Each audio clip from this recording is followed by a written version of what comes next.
fait ce qu'on veut, ce qu'on aime. Et puis si ça marche, tant mieux. Et puis sinon, on fait toujours ce qu'on kiffe et puis voilà. Ou alors on essaie de s'adapter aux gens qui sont en face de nous. C'est plusieurs aspects de direction artistique qu'on veut prendre. La passion qui te pousse à aller au fur et à mesure un peu plus loin. Vraiment la réussite, c'est d'allier la famille, donc de pouvoir faire manger sa famille avec sa passion. À chaque fois je me dis ouais en fait c'est ça. T'es là où il faut être, donc je suis content. C'est quoi ton meilleur et ton pire souvenir ? Bonjour à tous, bienvenue pour ce nouvel épisode des Artisans de la Réussite. Alors c'est le dernier épisode de l'année, donc j'espère que pour l'instant tous les épisodes passés vous ont plu. Restez bien jusqu'à la fin, c'est très important. J'en profite également pour remercier le restaurant La Bise et le Palais des Régates, parce que comme vous voyez, on n'est pas à l'endroit où on tente d'habitude. Donc merci pour leur accueil. Aujourd'hui, je reçois DJ Fatalbert. Il m'a été conseillé par Kevin de la saison 2, donc vous pouvez aussi retrouver l'épisode de Kevin sur le coin de la vidéo et sur la saison 2 du podcast pour ceux qui écoutent en audio. J'en profite aussi pour vous dire de ne pas oublier de vous abonner à la chaîne YouTube Les Artisans de la Réussite et à me suivre sur les différents réseaux sociaux, c'est vraiment très important. Sur ce, j'espère que vous allez passer un très bon moment en notre compagnie et moi je vous dis à la prochaine. Bonjour DJ Fatalbert, merci d'être là sur le podcast avec moi. Si tu es là, c'est parce que c'est Kevin de la saison 2 qui m'avait pas parlé de toi, Kevin Franchemich. Ok, d'accord. Il m'avait conseillé plusieurs personnes à interviewer. Tu en faisais partie. Donc voilà, ça me met un peu de temps que tu viennes parce que c'est vrai, on a échangé depuis pas mal de temps. Ouais, c'est vrai. Et après, là, on a réussi enfin à caler un moment tous les deux. Donc c'est un plaisir de te recevoir ici sur le podcast déjà. Le plaisir est partagé. C'est vrai que depuis le temps, c'est quoi, 6 mois, presque Ouais, un an, possible, ouais. qu'on se court après. Ouais, cool. Bon, DJ Fatalbert, donc c'est ton nom d'artiste. C'est ça. Bon, je vais te demander quand même de te présenter ce que tu fais, même s'il y a un petit indice dans ton nom de scène. Donc, qu'est-ce que tu fais ? Je suis DJ, donc, tout simplement. Enfin, simplement. Et je fais tout ce qui se rapporte à l'événementiel, que ça soit les animations, ça peut être du karaoké, ça peut être des choses très basiques, des choses comme ça, ou alors des festivals, des zéniths, des premières parties, des soirées en club, en bar, en événements privés. Voilà, j'essaie de toucher à tout ce qui peut faire que les gens s'amusent. C'est vraiment mon leitmotiv, c'est vraiment ça. D'accord, et du coup tu fais ça sur Le Havre et la Normandie ? Ouais, exactement. Le Havre, Normandie, de temps en temps j'ai quelques contrats sur Paris, mais c'est vraiment rare maintenant, parce que j'ai travaillé quelques années là-bas, donc j'avais encore des contacts, mais là ça se calme un petit peu, puis j'ai beaucoup de travail ici, donc je préfère privilégier la Normandie. Ça fait combien de temps que tu fais ça ? Alors, la première fois que j'ai touché des platines réellement, j'avais 15 ans et j'en ai 46. Ok, ouais, donc Voilà. Ça fait 30 ans que t'es dans le truc. C'est ça. Et la première fois que j'ai mixé devant du public, je devais avoir 16-17 ans. Et depuis, j'ai pas voulu arrêter. Alors évidemment, j'ai fait d'autres choses à côté pour pouvoir arriver au moment maintenant à faire que ça. Ouais, parce que du coup, au début, t'avais un boulot et tu faisais ça en plus à côté. Exactement. Au début, c'est vraiment une passion de base. Ce qui s'est passé, c'est que la toute première fois que j'ai vu un DJ, j'étais un peu jeune, faut pas que mes enfants entendent ça, mais je crois que j'avais 15-16 ans, j'avais été en boîte de nuit à l'époque, c'était il y a très longtemps, derrière l'hôtel de ville, ça s'appelait Le Grillon. D'accord. Et je suis rentré dans la boîte de nuit, j'ai eu de la chance de pouvoir rentrer. J'ai vu le DJ, j'ai dit c'est ça que je veux faire. Est-ce que tu te souviens c'était qui comme DJ ou pas ? Alors oui, mais ça va être long parce que j'ai pas de mémoire. Ça. Mais je me souviens très bien de c'était qui, mais c'est son nom de DJ que je me rappelle plus. Je me rappelle plus du tout. Mais j'essaierai de m'en rappeler si ça me revient dans la conversation. Je sais que c'est le frère de celui qui a chanté le Madison que tout le monde danse dans tous les mariages, qui est un gars de Rouen. Et je savais même pas que c'est un gars de Rouen. Ouais, c'est un gars de Rouen et du Havre aussi, de la région. Ils sont un peu entre les deux. Et son frère, je sais qu'il avait une voiture, une Porsche que tout le monde prenait pour une Fuego à l'époque, qui ressemblait un peu. Mais tu vois, j'ai des trucs précis, mais son nom de DJ, je m'en rappelle plus. Mais en fait, voilà. Mais c'est lui qui t'a donné envie de. Enfin, c'est quand tu l'as vu. Voilà. Tu t'es dit, c'est quand ça. Lui, je l'ai vu, l'ambiance, les gens faire la fête, s'amuser. C'était les années 90, donc un peu plus de liberté dans tout ce qu'on pouvait faire. Et ouais. Ça m'a donné envie. Et ça, plus la passion pour la musique très rap, hip-hop des années 90, 2000, voire avant même. 80, funk, soul, tout ça. Enfin voilà. C'est tout ça mélangé qui a fait que je suis là, encore aujourd'hui. Et alors attends, j'ai une question du coup. Comment ça a commencé ? Parce que quand tu as 15-16 ans à ton époque. Mhm. Je dirais maintenant, tu as envie de faire DJ, je dirais, ok, tu commences à regarder YouTube, tu regardes les tutos, machin, mais C'est ça. à 15-16 ans, il n'y a pas YouTube, il n'y a Ah pas non? tout ça. Donc comment tu Bah écoute, c'est t'apprends? vraiment... comment dire? La passion qui te pousse à aller au fur et à mesure un peu plus loin. Au début, c'était sur des cassettes, donc j'écoutais des mixtapes à l'époque Ok. de rappeurs ou de DJ comme Cut Killer, comme DJ Abdel, comme DJ Posca, Cos, Goldfinger, enfin voilà, toute cette époque-là, et même d'autres cassettes et autres, parce qu'ici, il y avait pas de radio, à part RVS, qui essayait de faire des trucs, Radio Vallée de Seine, je crois, avec des amis à moi d'ailleurs qui étaient dessus, qui faisaient des émissions hip-hop, rap. Et bah après, au début, j'essayais avec des cassettes de mixer un petit peu, mais c'était pas. Voilà, c'était Mais le c'était avec des début. cassettes. C'était des cassettes, et puis après, bah, les Noëls, les anniversaires, un peu de boulot à droite à gauche, t'essayes de t'acheter une platine, une table de mixage et quoi que ce soit. Et j'ai commencé avec un groupe, des amis de mon quartier, on a fait un petit peu de musique ensemble. Puis au fur et à mesure, bah, j'ai été voir d'autres DJ qui étaient déjà là au Havre. Donc un des plus anciens dont je me rappelle, c'était DJ Kim, qui performait avec le Couscous Clan, des gars de la Marouge. Donc j'allais le voir, je regardais un petit peu comment il faisait. Et puis il y avait DJ Vallée, il y avait les JBH, Joachim, Baidi et Henri, qui eux animaient les soirées sur le Havre. Et donc bah, j'allais à leurs soirées, je regardais un peu comment ils faisaient. Et voilà quoi. Donc tu essaies d'investir, t'achètes des trucs, Ouais. des platines à la courroie. Donc quand on voyait la musique, le disque, tu partais comme ça un petit peu. Mais ouais, voilà. C'est comme ça, au fur et à mesure. Puis après, premier salaire, bah, je me suis acheté mes platines.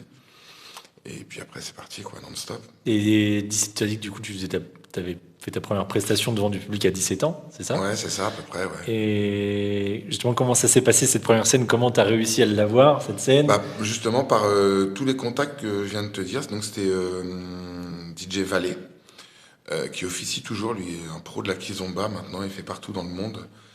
Et il vient de chez nous. Et il m'a dit, bah vas-y, viens, tu vas mixer un petit peu avec moi, on va se faire des trucs. Parce qu'à l'époque, comme tu disais tout à l'heure, il n'y avait pas tout ce qui était réseau, Ouais, Internet, et il n'y tout avait ça, pas enfin, les dans le temps. MP3. Donc les musiques, les disques, on allait les acheter. On allait donc sur Paris, en train, et puis après en voiture, une fois que j'ai eu le permis. Première chose que j'ai fait, je suis parti là-bas, acheter des disques et tout ça. Et donc, pour faire une soirée cohérente, soit on avait beaucoup d'argent, on achetait beaucoup de disques, mais c'était pas le cas. Donc, on se mettait à plusieurs pour pouvoir faire des soirées qui duraient longtemps et avec tous les styles de musique. Et donc, bah, DJ Vallée, évidemment DJ Solo, avec qui je travaille encore, et qui est resté un ami très proche. Donc ils m'ont dit, bah viens, on fait une soirée. C'était à la Pommeraye, à Coquery. Et je suis arrivé là-dedans, et tout le monde était contre les murs. Personne ne me connaissait, je suis venu avec mes petits disques et tout ça. Et puis quand je suis reparti, ouah, c'était bien, c'était cool et tout. Donc voilà, ça m'a donné encore plus envie de continuer. Le fait d'avoir enjaillé les gens. Des gens Ouais. qui s'ambiançaient, s'amusaient sur ce que j'ai fait. Et puis en plus, bah, des trucs à l'époque, ça se préparait. Donc tu avais tes disques et tu préparais tes sets, c'est comme ça. Alors maintenant, ça se fait aussi, mais c'est plus compliqué parce que maintenant, il y a trop de sons, donc on sait plus trop quoi faire. À l'époque, bah, tu avais tes 10, 15 disques que tu savais qu'elle allaient marcher en soirée, et puis t'apportais de la nouveauté, t'apportais des choses qu'on n'entendait pas ici. Parce que comme je disais, les radios, il y avait Skyrock, mais Skyrock, c'était pas ce qu'on entend maintenant. C'était de la dance. Et, Ah oui. ah ouais, Skyrock, moi, quand j'écoutais Skyrock, c'était de la dance, et que ça. Et c'est à partir du moment où il y a eu l'obligation, je sais pas si tu te rappelles, de passer un certain nombre de musiques françaises sur les ondes. Ils ont une obligation D'accord. Et ça par va le partir de ce CSA. moment-là que ça a Bah, changé. ils ont dit, on va faire quoi? On va pas mettre que du rock, on va mettre du rap. Ça marche. Et puis voilà, ils sont partis là-dessus. Donc, premier titre de rap, je crois que j'ai entendu, moi, sur Skyrock, c'était I Am, je danse le Mia. Bon, voilà. Donc, ouais, mon première scène, c'était ça. Et à ce C'était- moment-là, toi, tu étais comment? Tu étais stressé? Tu étais confiant? Tu te disais, bon, de toute façon, moi, j'aime ce que je fais, et puis peu importe ce qui se passe, Eh j'aurais ben, tenté. eh ben, la première scène, j'étais stressé et confiant en même temps. C'est un peu ce que tous les artistes peuvent ressentir, c'est que tu sais que tu as travaillé pour quelque chose, mais quand je dis artiste, mais tout le monde d'ailleurs, tu as travaillé pour quelque chose, puis au moment de faire cette chose-là, tu as la représentation devant les gens, et là tu dis, est-ce que je vais y arriver, est-ce que je vais pas me tromper, est-ce que les gens vont accepter ce que je vais leur proposer. Oui, c'est ça. Parce que même si toi, tu es sûr de toi, faut, surtout dans ton milieu, quoi. En fait, il faut que les gens soient réceptifs et c'est aussi les gens qui font que ça marche pas, quoi. Exactement. Et ça, c'est le plus dur à se caler, je trouve, moi. C'est soit on fait ce qu'on veut, ce qu'on aime, et puis si ça marche, tant mieux. Et puis sinon, on fait toujours ce qu'on kiffe, et puis voilà. Ou alors on essaie de s'adapter aux gens qui sont en face de nous. C'est plusieurs aspects de direction artistique qu'on veut prendre. J'ai longtemps fait l'un, où je voulais vraiment que faire ce que je voulais. Et puis après, je me suis un peu plus diversifié, peut-être avec l'âge aussi, m'ouvrir à d'autres cultures, d'autres musiques. Et puis, ce qui fait qu'aujourd'hui, je suis appelé pour faire des baptêmes et puis des premières parties de gynéco et tout ça. Donc voilà, entre les deux, et c'est ce que je kiffe. Ouais, exactement. C'est vraiment ce que je kiffe faire. Comme tu l'as dit, tu as une grande, grande carrière. C'est quoi ton meilleur et ton pire souvenir? Oh, le meilleur. Le meilleur, c'est peut-être la toute première fois où j'ai mixé avec Cut Killer, qui est pour moi, en France, plus qu'une référence, c'est un pionnier. Ça se passait à l'époque, l'ancien Pacifique, la boîte de nuit qui est à Villainville, ça s'appelait le Liberties. Et je faisais partie d'un crew, d'un groupe de chanteurs, de danseurs et tout ça, et on organisait les soirées. Et c'est la première fois qu'on le faisait venir, et c'était la première fois que lui venait au Havre. Okay. Il était déjà venu à Deauville, j'ai eu la chance de pouvoir parler un petit peu avec lui. Mais on se connaissait parce que, comme je te disais, à l'époque, les DJ, on allait acheter nos disques à Paris. Et nous, très proche de Paris, donc c'était Paris. Et en fait, on se voyait tous. Donc tous ces DJ dont moi j'étais fan, et qui m'ont donné envie de continuer, de m'améliorer, et puis de dire, tiens, comment il fait ça, je vais essayer de le faire, j'essaye chez moi, bon, c'est bien, c'est pas bien, voilà. Et on se voyait là-bas, on se parlait. Ah tiens, tu penses quoi de ça, tu penses quoi de ça? Donc on se connaissait, mais sans vraiment se connaître, on n'était pas amis, mais...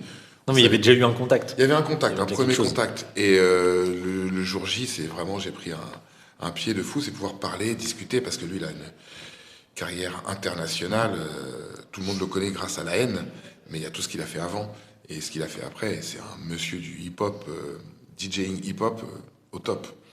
Je pense que c'est ça, vraiment, le partage avec une idole, on va dire, partager un moment, et vraiment, c'était vraiment un partage, c'était pas première partie, puis lui, non. À l'époque, donc on avait tous nos disques, donc moi j'avais 2000 disques, et lui en avait presque autant. Alors ça, on cherchait, tac, tac, et puis à un moment donné, je viens pour mettre un disque, ça c'est un truc que je me rappellerai toujours, je viens pour mettre un disque, je le cale, et je me dis non, il va l'utiliser après, donc je vais pas, comme on dit chez nous, lui cramer une cartouche. Okay. Je lui laisse pour lui. Il voit, il passe à côté de moi, il fait « Ah non, non, mets-le s'il te plaît, ça me ferait trop plaisir, je kiffe ce morceau. » Je vois, mais tu vas pas le mettre, c'est pas grave, je le remettrai. Et voilà, la simplicité du gars, j'ai vraiment kiffé. Et alors, le pire moment, il y en a tellement, en fait. Il y en a tellement. Ou alors le plus marrant ou le plus anecdotique. Oh, c'est les bides, en fait, que tu peux faire, en fait. C'est que tu crois qu'il y a un truc qui va marcher, puis la piste se vide. Et là, tu dis « Waouh, qu'est-ce qui se passe ?»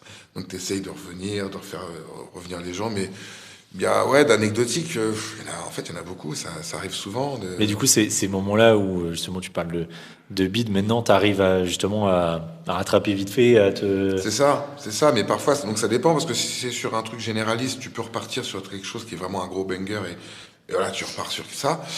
Mais si c'est un truc bien spécialisé, où les gens, ils viennent voir un artiste, et toi, tu es un peu à côté de ce que fait l'artiste, ou complètement à côté, et puis là, tout le monde te regarde et dit, bon, c'est bon, tu finis quand ?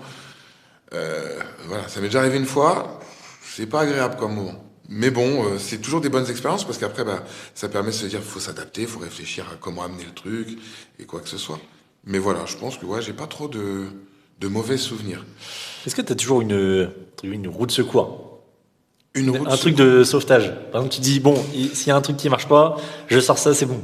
Ça dépend des ambiances, c'est ce que je te disais. Vraiment, dans les ambiances hip-hop, j'en ai tellement parce que j'ai beaucoup de références en tête, donc je sais, je peux rebondir selon si c'est français, américain, selon ce que les gens... Parce que le plus dur, c'est de capter ce que les gens aiment. Et voilà. Après, quand c'est généraliste, évidemment, on peut repartir très facilement. Et si tu veux savoir, par exemple, actuellement, c'est soit des titres très actuels. Donc là, tu mets un Maître Gims tout de suite, là, ça repart bien. dans le style qu'on peut faire ici au Havre. Gala, Freed from Desire, ça c'est une cartouche. Ouais. Voilà, tu peux pas. En général, les gens Tu aiment fais pas, bien. ouais, tu fais pas de flop. Tu peux, tu peux faire. Mais oui, mais Tu vois, une des soirée exceptions, Raga mais- Soul, t'envoies ça, ils vont dire Oui. il est fou. Oui, il faut que tu t'adaptes forcément Exactement, au c'est public. ça. Mais ouais, sur un truc généraliste, dans un mariage, ça peut arriver aussi. C'est ça, les moments les plus compliqués, peut-être, c'est dans les mariages où les gens, tu fais des rendez-vous avec les gens, tu peux les voir bien en amont plusieurs fois et ne pas comprendre parfois ce qu'ils veulent, ou alors ils se sont un petit peu mal exprimés. Et quand ils te disent, ouais, je veux de la musique festive et tout ça, et quand tu envoies ça, tu dis, ah non, non, c'est pas ça, je voulais plutôt ça. Donc bon, quand les gens sont assez cool pour pouvoir discuter aussitôt, tu rectifies, mais parfois tu galères un petit peu. Ouais, c'est pas toujours évident. C'est ça, je crois que c'est ça vraiment ça le plus dur. C'est les mariages. DJ Fatalbert, tu vois, le podcast, c'est les artisans de la réussite. Et je pose toujours une question à mes invités. C'est quoi la plus belle réussite? Enfin, ta plus belle réussite pour le coup. Professionnellement, Alors, professionnelle ou personnelle, hein. Tu choisissais, si je te parle de quelle est ta plus grande réussite ou ta plus belle réussite, à quoi tu penses? ma plus belle réussite, c'est un truc bateau, mais vraiment, c'est mes enfants. Et d'essayer en tout cas d'allier, parce que c'est pas évident, la vie de famille et la vie professionnelle. Ouais, parce que du coup, toi, tu travailles essentiellement la nuit. Alors voilà, essentiellement la nuit, mais le jour Mais aussi, parce que comme tous il les... faut que tu prépares, enfin, il y a toute Ouais, la préparation aussi. eh ben, plus tu te mets à ton compte, plus tu as d'administratifs à Ouais. faire, Oui. plus tu as des changements, des investissements, des endroits où tu dis, bah tiens, je vais aller par là, alors tu te trompes, c'est pas grave, tu vas de l'autre côté. Enfin voilà, donc la journée, les rendez-vous, c'est très chronophage. Du coup, tu arrives quand même à te mettre des moments de pause en journée ou... C'est ce que j'essaye de faire. Mais de pouvoir, ouais, vraiment la réussite, c'est d'allier la famille, donc de pouvoir faire manger sa famille avec sa passion. C'est vraiment ça en fait. Voilà, peu importe la passion que les gens peuvent avoir, mais je pense que chaque personne qui arrive à vivre de sa passion, c'est une réussite. Et si je peux motiver plein de personnes à le faire, il faut y aller. Parce qu'on compte plus ses heures, on s'amuse, enfin on s'amuse. On travaille, mais on n'a pas l'impression de travailler. Et voilà, c'est vraiment ça, vraiment ça. C'est au bout de combien de temps que tu as réussi justement à vivre de ta passion? C'est long, c'est très long. Comme disais, ma carrière, j'ai beaucoup fait ça avec le côté passion, donc plus un petit plus financier, il faut pas le cacher, mais j'avais un travail qui m'amenait 80% pour vivre. Là, ça va faire 4-5 ans où je peux ne plus travailler à côté. Donc là, maintenant, ça fait 2 ans que je fais que ça. Mais ouais, c'est ça. Donc j'ai mis beaucoup de temps. Non, mais c'est aussi un bon message à faire passer, c'est de dire que les gens, il faut pas qu'ils... enfin, il faut qu'ils aient la patience aussi de dire, bah, des fois, ça peut prendre du temps de vivre de sa passion C'est et ça. que c'est beaucoup de Puis travail. on peut se casser la gueule. Donc ça arrive. Hein, on croit qu'on peut arrêter son travail de la journée, d'aller à l'usine, de faire peu importe. Et puis on essaye 1 mois, 2 mois, puis on se rend compte que bah, c'est compliqué, et puis que bon, on n'a plus trop de dates finalement, ou les dates, bah, c'était pas comme on pensait, puis qu'il y a l'URSSAF, il y a la TVA. Ouais. Bon, là, je perds 45% de ce que je gagne. Bon, je vais peut-être retourner à l'usine un petit peu et Ouais. m'améliorer un petit peu. Mais non, ouais, j'ai mis du temps, mais ça peut se faire vite. Hein. L'important, je pense que c'est ça, c'est de se dire, bah, en fait, je fais tout à fond au niveau de la passion. Il n'y a pas de demi-mesure, je pense, moi, Ouais. personnellement. Tu peux faire les choses à moitié. Pendant quelques années, pour la famille, justement, je veux dire, je vais pas me lancer à faire que ça. Imagine, ça marche plus derrière. Moi, j'ai 4 enfants. Donc, je me dis, bon, il faut quand même leur donner à manger, un toit, voilà. Et puis, à partir du moment où tu dis, bah, écoute, j'ai rien à perdre, finalement, j'y vais, bah, c'est là où tout fonctionne, en fait. Et Et ton entourage, justement? Je vous fais une pause de quelques secondes pour vous rappeler que c'est important de vous abonner aux différents comptes Les Artisans de la Réussite sur les réseaux sociaux. Vous allez pouvoir retrouver toutes les informations en description de l'épisode. Cet épisode est d'ailleurs disponible sur toutes les plateformes de streaming audio et également en vidéo sur la chaîne YouTube, sur laquelle vous pouvez également vous abonner pour soutenir les artisans de la réussite. Pour rappel, hein, c'est un podcast, mais c'est aussi des vidéos dédiées aux artisans, donc n'hésitez pas à aller voir ça, à soutenir tout ça. Si vous voulez aller plus loin pour soutenir les artisans de la réussite, il y a également une cagnotte Tipeee qui est en ligne, qui est aussi en description de cet épisode. Donc n'hésitez pas à aller voir ça et à me soutenir si vous voulez aller plus loin avec moi. Allez, sur ce, je vous laisse avec la suite de l'épisode. J'espère que ça vous plaît et moi je vous dis à très vite. Oui. par rapport à ton activité, ils te soutiennent toujours. Bah, du coup, tes enfants, ils ont toujours connu C'est ça, ça, forcément. exactement. Pas que, parce qu'ils m'ont aussi vu travailler. Oui. Mais ils savent que c'est une partie importante de ma vie, c'est ce qui me fait travailler. Bah là, tu vois, tout à l'heure, j'aurais dit, bah, je m'en vais. Ah, tu reviens, on se revoit demain? Bah non, je vais repasser tout à l'heure, avant de retourner travailler. Donc, bah, eux, ils sont à fond derrière moi, ils sont assez fiers de moi, alors ça aussi, c'est une fierté. Ma femme, elle essaie au maximum de m'encourager. Mais la vie de couple, quand elle travaille la semaine et moi le week-end, la nuit, c'est pas évident. On essaie de trouver un juste milieu. C'est très compliqué. Mais si elle est encore là, c'est qu'elle croit en moi Ouais. et elle fait les efforts qu'il faut pour rester, quoi. Donc, ouais, ils me soutiennent, mes parents, enfin mon père aussi, qui quand j'étais plus jeune, ne croyait pas du tout en ça. Puis maintenant, bah, il se dit, ah, t'as réussi, c'est bien, c'est cool. Tu avais raison de C'est ça. persévérer. C'est ça, t'avais raison de mettre la musique fort et que je t'engueulais à baisser. DJ Fatalbert, je demande aux invités de poser une question au prochain invité. D'accord. Donc, ce que je te propose, c'est de regarder la caméra qui est en face Ok. par ici et de poser une question, voilà, pour le prochain invité, sans savoir qui c'est. Sans savoir qui Une c'est. question ouverte. Une question Peu importe. ouverte. Quand as-tu su que c'était le bon choix de faire ce que tu faisais? Voilà. Je te retourne la question, du coup. Eh ben, C'est à quel moment? dès que j'ai commencé. En fait, moi je pense que c'est vraiment un métier passion. C'est vraiment de la passion, et comme beaucoup de métiers, mais moi je le ressens comme ça. Et dès que j'ai commencé, dès que j'ai touché, dès que j'ai commencé à faire danser les gens, mais même sans ça, dès que j'ai commencé à jouer avec la musique, j'ai adoré. Et je me dis, ouais, c'est ça que je vais faire. Et c'est le bon choix. Et à chaque étape que j'ai passée, même si j'ai eu des embûches, je savais que c'était le bon choix. Donc, parfois j'ai ralenti pour des questions de famille, pour des questions de... ça n'a pas toujours été facile. J'ai eu une première réunion, je me suis arrêté, c'était à 80% à cause de ça, et ainsi de suite. Mais pour moi, ça a toujours été le bon choix. Et là, dernièrement, encore hier, les soirées que j'ai faites hier, puis la semaine dernière, puis le mois dernier, et l'année dernière, à chaque fois je me dis, ouais, en fait, c'est ça. T'es là où il faut être, donc je suis content. Et par rapport au monde de la nuit, surtout, Mhm. toi qui fais ça depuis 30 ans, c'est quoi l'évolution que tu as pu voir? Enfin, je pense qu'il y a dû avoir une évolution Ah, dans les alors, soirées d'il y a 30 ans et les fêtes d'aujourd'hui. c'est ça. Alors, bah, les gens sont... On va parler vraiment des gens qui viennent pour s'amuser. L'état d'esprit a changé. Les gens sont plus... Il y a moins de lâcher prise. Parce que je pense, en tout cas, à tout moment, ils peuvent être filmés, regardés, D'accord.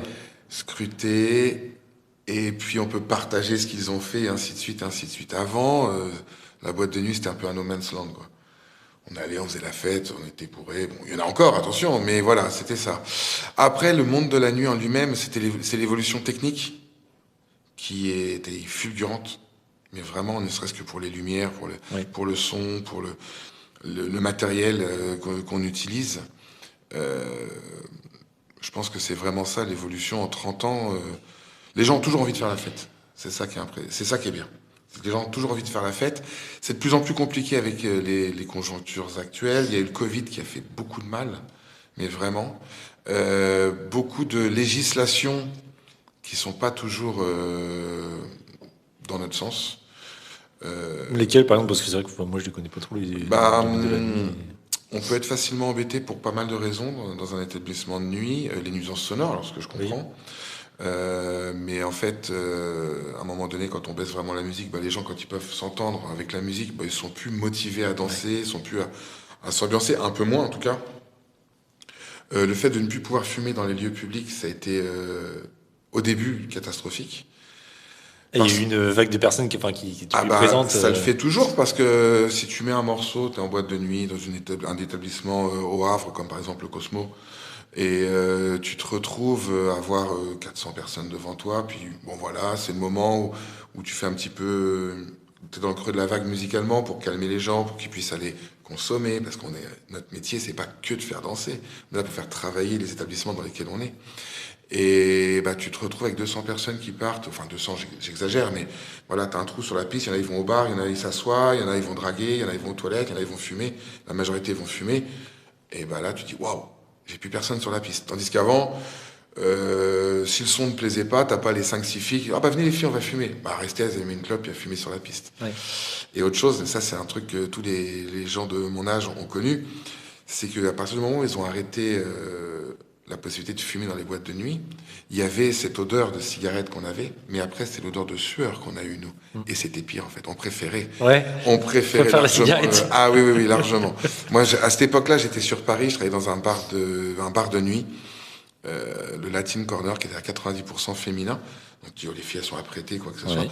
Ouais, bah, une fois qu'il n'y avait plus l'odeur des cigarettes, la sueur était bien présente. Mais voilà, c'est ça, l'évolution. Les gens veulent toujours faire la fête, mais les gens préfèrent parfois aller chez eux, parce que de prendre un verre ou deux, ça coûte un peu cher. Une bouteille, ça coûte encore plus cher. Ils peuvent faire la fête à la maison, sortir après. Le Havre est encore plus compliqué. Le Havre est une ville assez compliquée pour tout ce qui est festif. Déjà, au niveau des lieux de fête, ils ont été concentrés dans un endroit qui est peut-être pas géré comme il faudrait le gérer. Je parle de la rue en elle-même, pas des établissements qui font du mieux qu'ils peuvent. Mais voilà, peut-être un peu laissé à l'abandon. Et puis après, les gens ici préfèrent, comme je disais, rester chez eux ou aller dans un bar et finir à 1 heure, 2 heures. C'est bien pour eux maintenant. Surtout les jeunes. Est-ce que je sais pas quel âge ont tes enfants, du coup, mais est-ce qu'ils vont venir te voir ou Alors, est-ce que ça a déjà été le cas? ça a déjà été le cas parce que j'ai une grande fille de 23 ans. Et donc elle était partie sur Rouen, comme je disais, une première union et j'étais séparé avec sa mère. Et donc ils sont partis vivre sur Rouen. Et je mixais sur Rouen au Moulin Rose, à côté de Rouen. Et elle est déjà venue une fois ou deux.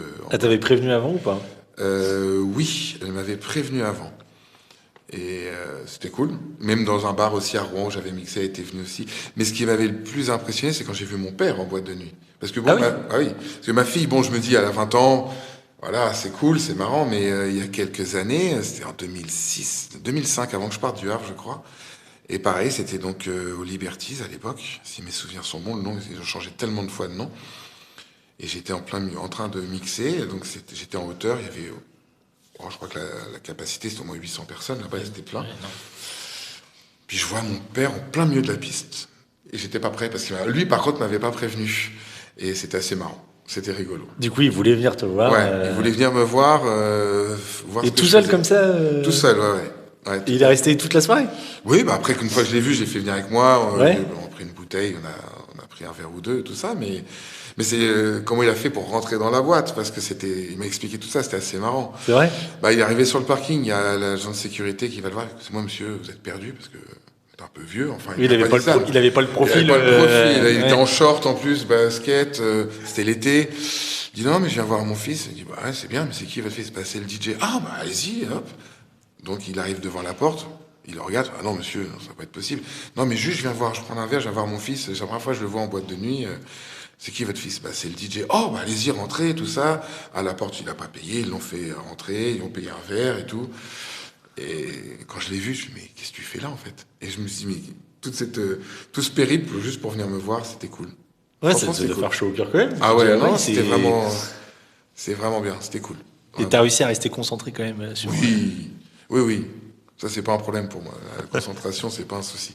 Est-ce que tu aurais un conseil pour les jeunes ou moins jeunes qui veulent se lancer, par exemple, dans ton activité, sur voilà, un conseil ou autre? Bah, faut pas le faire pour l'argent. Voilà. C'est vraiment le seul conseil que je peux donner parce que y en a plein qui l'ont fait que pour l'argent. Alors évidemment, à un moment donné, l'argent, enfin, le travail mérite salaire Oui. et ainsi de suite. Mais si c'est le seul motif que la personne a, ça marchera pas. Il y a tellement de concessions à faire, il y a tellement de travail parce que c'est vraiment cliché ce que je vais dire, mais ce que les gens voient quand on est en soirée, ils ne voient que vraiment la partie, mais même pas le bout de la partie immergée. C'est l'aboutissement en fait. C'est juste l'aboutissement. C'est l'aboutissement, et après, puis c'est un t'as tout, aboutissement.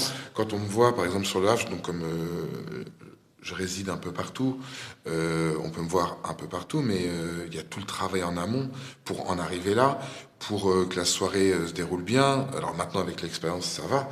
Ouais. Mais sinon, c'est 2-3 heures avant de mixer. Il y a la préparation de la soirée, les tenues vestimentaires, il y a plein de choses. Et puis surtout d'avoir les bonnes musiques, de savoir ce que les gens vont aimer. Si on le fait sans y prêter attention, ça marche qu'un temps. Ça marche vraiment qu'un temps. Donc ouais, je pense que c'est ça. Après, de bien s'entourer, très important. Parce que, bon, on va pas se mentir, il y a beaucoup de mauvaises personnes. Ouais, ça, Particulièrement ouais, dans c'est le une monde question de que je la voulais te nuit. demander, oui, comment ça se passe dans le monde de la nuit entre les différents acteurs, tout ça. De prime abord, ça se passe toujours très bien. Mais après, quand on gratte, quand on va chercher derrière, c'est un peu plus compliqué. Et il n'y a pas de grosse guéguerre, hein. Il n'y a rien de fou, mais c'est toujours des accords pour aller dans un établissement, mais pas dans un autre. Ou, bah oui, tu peux aller dans celui-ci, mais pas dans celui-là. C'est Ah les ouais. patrons qui nous disent, ouais, bah après, tu me fais de la concurrence si tu vas là, et ainsi de Ouais. suite. Donc ça, et il y a beaucoup de pièges dans le monde de la nuit. L'alcool, c'est le plus facile des pièges, et c'est le plus grand des pièges. Les drogues aussi. Même si moi, j'en vois pas beaucoup. Sur le Havre, c'est vrai que on est assez épargné là-dessus, en tout cas dans le monde des DJ.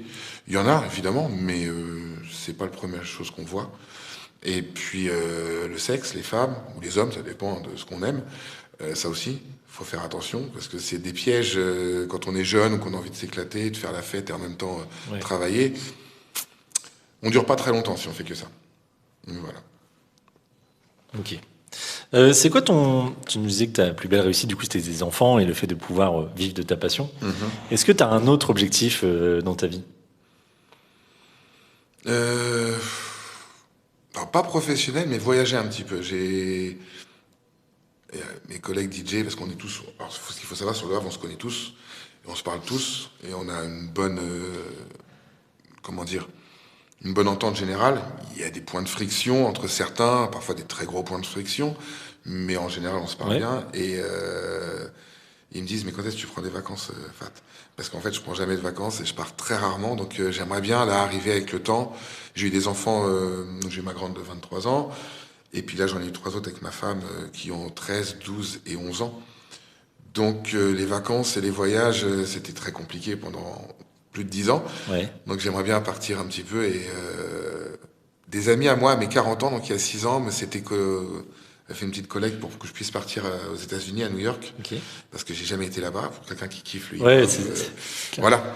Je pense que c'est là-bas qu'il faut aller au moins une fois, et j'ai toujours pas eu le temps de le faire, parce que bah la vie, voilà, plusieurs déménagements, plein de trucs à faire, et donc s'ils voient ce truc, je vais y aller. Hein. Je vais y aller. J'ai pas oublié la cagnotte. Je l'ai dépensé, mais je vais me débrouiller. Mais ouais, je Et vais. l'objectif, ouais, c'est de prendre plus de temps pour soi et puis pour voyager C'est ça, et avec puis ta je me dis, famille. si je vais là-bas, je pourrais y aller tout seul. Mais bah, j'ai envie de le partager avec ma famille, avec mes enfants et ma femme. Parce qu'y aller tout seul, voilà. Je le ferai, mais la première fois, peut-être que. Enfin, peut-être je changerai d'avis, mais pour l'instant, c'est avec eux que je vais y aller. Donc, bon, c'est un peu plus long. Et je reviens une dernière fois sur tes enfants. Du coup, tu me dis que tu as une fille de 23 ans. Est-ce que, par exemple, tu lui avais conseillé ou déconseillé d'aller dans tel ou tel domaine dans la vie ou justement de lui apprendre les bases de l'entrepreneuriat avec ce que tu fais? Bah, ma fille, je lui ai dit un truc que j'aurais aimé qu'on me dise peut-être, même si, enfin, ouais, c'est lui dire quoi que tu fasses, fais ce que t'aimes, fais-le à fond, sois la meilleure pour être payée pour faire ce que tu aimes, et tu seras heureuse toute ta vie. Et bah, apparemment, elle le fait. Elle est partie, là, elle vit en Bretagne, un peu euh, en mode autosuffisance. Elle est très proche des animaux, donc elle, D'accord. c'est ça, sa passion, c'est les animaux, l'élevage canin et les choses comme ça. Donc elle est partie dans ce domaine-là, puis elle a l'air d'être heureuse. Donc je pense que c'est un bon discours à avoir, quoi. Si on peut avoir la chance de trouver sa passion, parce que c'est pas toujours évident. Non, c'est ça, c'est ça. C'est Mais- que il y a des gens qui ont du mal à trouver une passion, des choses comme ça. C'est ça. Mais après, il faut chercher. Faut chercher. explorer plein de choses. Ouais, puis se laisser aller parfois à des endroits où on penserait pas aller.